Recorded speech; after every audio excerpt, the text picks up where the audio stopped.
BNP ভারপ্রাপ্ত chairman Tarique Rahman বলেছেন, সবাই মিলে একসাথে এমন গণতান্ত্রিক বাংলাদেশ গড়ে তুলতে চায়, সেখানে সবার সমান অধিকার নিশ্চিত করা হবে। সন্ধ্যায় আগারগাঁও এলজিআরডি মিলনায়তনে প্রতিবন্ধী নাগরিক শ্রেণীর সঙ্গে মতবিনিময় অনুষ্ঠানে ভার্চুয়ালি যুক্ত হয়ে তিনি বলেন, নতুন বাংলাদেশে সীমাবদ্ধতা ছাড়িয়ে সবাই স্বপ্ন পূরণের সমান সুযোগ পাবে। বিস্তারিত মন্নু আনামের রিপোর্টে।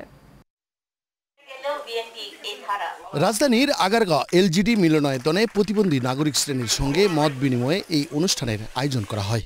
কারণ প্রতিবন্ধী মানুষের অধিকার নিশ্চিত করার জন্য কাজ করতে হলে একটি স্বাধীন কমিশনের আসলে খুবই প্রয়োজন। এ সময় বিএনপির ভারপ্রাপ্ত চেয়ারম্যান তারেক রহমান বলেন, বিশেষ চাহিদা সম্পন্ন ব্যক্তিদের জন্য একটি মর্যাদাপূর্ণ, সক্ষম ও সমৃদ্ধি সমাজ গড়ে তুলতে বিএনপি দৃঢ় প্রতিশ্রুতিবদ্ধ। আমরা বিশেষ চাহিদা সম্পন্ন ব্যক্তিদের জন্য একটি মর্যাদাপূর্ণ, সক্ষম এবং সমৃদ্ধ সমাজ গড়ে তুলতে চাই। আপনাদের সমস্যা ও কষ্টগুলো বাস্তব এবং গভীর। আপনাদের মনে রাখতে হবে, এই বাস্তবতায় আপনারা একা নন।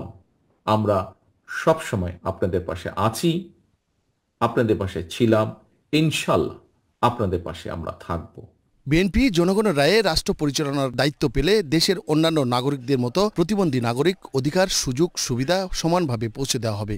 আমাদের দল জনগণের সমর্থে সরকার গঠনে সক্ষম হলে জেলা পর্যায়ে বিশেষ করে বিশেষ চাহিদা সম্পন্ন শিক্ষার্থীদের জন্য বিশেষায়িত স্কুল প্রতিষ্ঠার পরিকল্পনা আছে আমাদের পরিকল্পনায়। পাশাপাশি কারিগরি ও পেশাগত শিক্ষার মাধ্যমে কর্মজীবনে প্রবেশের সুযোগ কিভাবে তৈরি করা যায়, স্কলারশিপ ও প্রয়োজনীয় শিক্ষা উপকরণ সরবরাহ বিষয়টি আমাদের বিবেচনায় আছে। এ সময় বিশেষ অতিথি হিসাবে উপস্থিত ছিলেন বিএনপির মহাসচিব মির্জা ফখরুল ইসলাম আলমগীর। আপনাদের যে সমস্ত সমস্যাগুলোর কথা বললেন, আপনাদের সেগুলোকে চিহ্নিত করে ভবিষ্যতে আমরা সুযোগ পেলে অবশ্যই সেগুলো সমাধানের জন্য আমরা আপ্রাণ চেষ্টা করব। মন্ডলের নাম, এশিয়ান টেলিভিশন, ঢাকা।